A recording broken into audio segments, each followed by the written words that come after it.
Ginger Miller, U.S. Navy. I entered in 1989 and I got out in 1992. I served originally in Annapolis, Maryland. We was attached to the Naval Station and we provided support to the Naval Academy. We trained the midshipmen in line handling and navigation. So when they went out to the fleet, they would know how to work the ships and everything out there. So the boats that we had was 50-foot yard patrol crafts, and they were like miniature ships. Everything that a ship had, we had. So it's almost like a ship simulation type of deal. And after that, I got stationed at Camp Lejeune, North Carolina, and I was there with my husband when the first Gulf War broke out, and we actually integrated the Navy boat crew because they didn't have females at that particular point in time. So we were the first female group that went to the Navy boat crew, and what we did there was, it was kind of a tough job, almost a 24-hour operation. We would have to go and secure the intercoastal waterway on both sides because they had civilian boat traffic coming through this way, and we would close it off on both ends, and then the Marines would shoot the heavy guns across.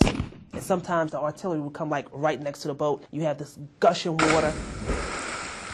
So, you know, we did a lot during the first Desert Storm. Because we integrated that unit, the treatment was bad. You know, because they didn't feel that a girl can do it. They didn't feel that a girl can drive the boat. And unfortunately for me, you know, I ran aground a couple of times. I'm from New York, wasn't used to a lot of water things. So one night I ran aground. This was the lowest tide that they had in North Carolina at this particular point in time in history. And we would have like one Marine stationed on the boat with us. So we're heading back this night. And I told him to shine the light because I'm saying something is not looking right over there. And he shined the light. And I said to myself, my God, that's sand.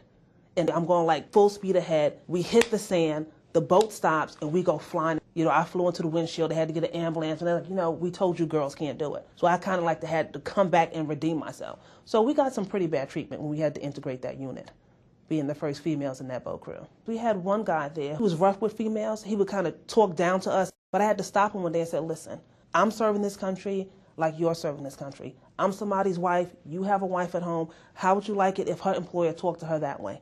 I said, you know, and furthermore, you only outrank me by one rank. So please, if you treat me with respect and you ask me to do something, I'll do it. And after that, you know, we had a good working relationship because I had to demand my respect. And once I demanded the respect, no problems at all. I'm a disabled veteran, and my husband is a disabled veteran.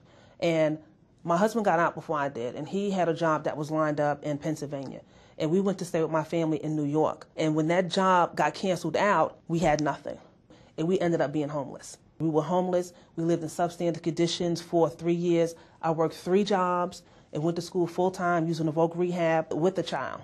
So those were some of the challenges that we had. And at that particular point in time, my husband was suffering from severe post-traumatic stress disorder. So my plate was full as a disabled vet, caring for a disabled vet and a child, working 3 jobs and going to school. But I just thank God that we made it. I would say that I got enough help from the VA for the resources that they had at that particular point in time because I did use the Evoke Rehab. Had I known about a HUD-VASH voucher, that would have helped because we wouldn't have to live in substandard conditions. You know, I filed my claim. I would want to say compared to the backlog today, I think it was done in a timely fashion. But at the same time, I had to stay on top of the VA to ask for, you know, what I needed.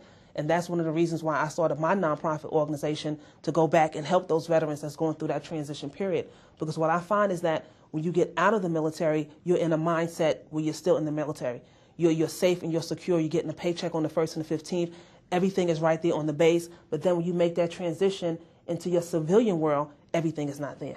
Uncle Sam is no longer there. So you kind of have to really have it together. And if you don't, you can end up homeless. So that's why I think that advocacy is important.